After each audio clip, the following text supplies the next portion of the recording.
Sa hair niyo, madam, nagwa-wash po ba kayo everyday ngayon pag nandito or Hindi. every other day naman po?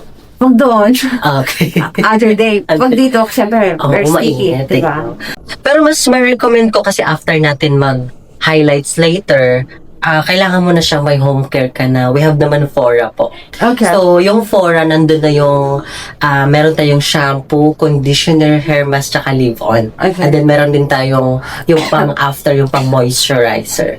Okay. So, ang shampoo na gamitin natin kasi, lalo na sa hair mo ngayon, mas better yung sulfate-free.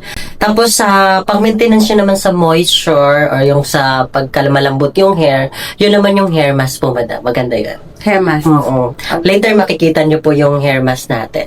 Tapos, kung gusto nyo ng wash and wear lang na smooth yung hair mo, meron naman po tayong leave-on. Yung leave-on naman yun yung, pag in-spray mo siya, hayaan mo lang siyang matuyo, hindi siya ganito ka-frizzy. Smooth and shiny siya tingnan. Okay. Okay, papakita natin later. Okay. Okay, go! Kulayan Okay. na natin.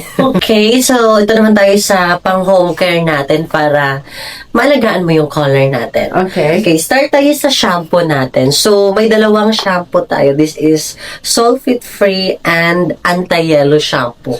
So, ang difference sa kanila, itong sulfate-free, ito yung pang every other day natin na shampoo. Okay. Tapos, itong anti-yellow shampoo naman, good to sa, kasi since yung hair natin highlighted, para hindi siya mag-brassy and maninilaw. Okay. So, ito yung anti-yellow natin.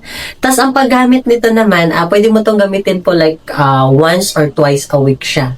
Kasi since pang more on pang tone down siya, so parang nire-refresh yung color mo, so once or twice a week lang siya. Tapos kailangan nyo din po siyang ibabad like 5 to 10 minutes po para may time pa siyang mag-work dun sa hair natin. Okay. Tapos dito naman tayo sa conditioner and hair mask. Okay. So si conditioner naman, ito yung partner ni sulfate free every after mo mag-shampoo. So no need mo na tong ibabad, like banawan mo din siya agad. Tapos si hair mask naman, ito yung kailangan mo din siyang ibabad sa hair natin, madam. Same siya ng anti-yellow shampoo, like 5 to 10 minutes. Para may time pa siya din siyang mag-work dun sa hair natin. Since treatment po siya. Okay. Okay. Tapos after nun, meron din tayong leave-on. Ito yung pang-spray. Ina-spray po natin to sa hair. Para ano siya, like kung nagbo-blower kayo, nag-i-style ng hair, heat protector po siya dun sa mga blower, mga curling iron, or plancha.